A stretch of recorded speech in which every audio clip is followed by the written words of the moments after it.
Good morning and welcome to 6 Minutes of Good News, a morning devotional, bringing you the good news of the gospel with your host, the Reverend Zebedee Jackson.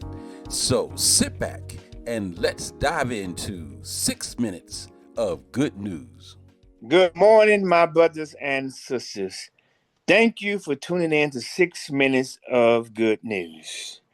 I truly believe that every day has a purpose, and we should live our lives with intentions.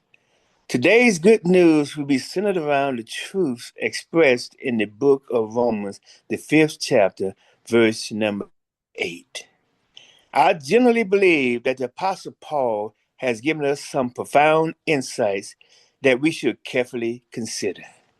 He writes, "But God commanded his love toward us, and that while we were yet sinners, Christ died for us."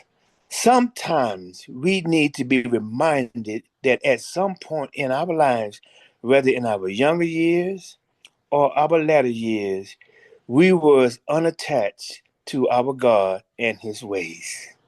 We should also understand that God never left us, rather we left him.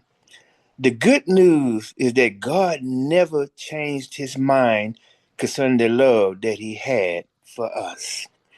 He continues to be faithful and loving toward us despite our rebellious nature. Sometimes we should reflect on some things he might have already brought us through.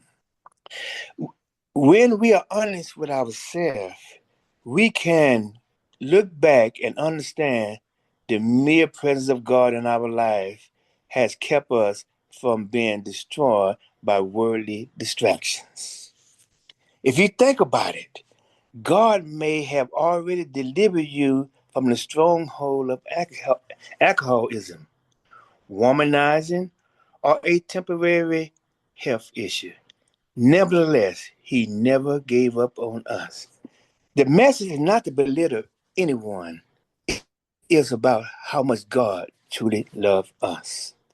We all have missed the mark at some point, but nevertheless, we are assured through God's word that he would never leave us or forsake us, and that is good news. And when we learn from our mistakes, we become more assertive. We would then understand that his grace and mercy is sufficient. Again, thank you for tuning in to 6 minutes of good news. Thank you for joining us this morning for 6 minutes of good news, a morning devotional with your host, the Reverend Zebedee Jackson. Now, go out and make it a great day.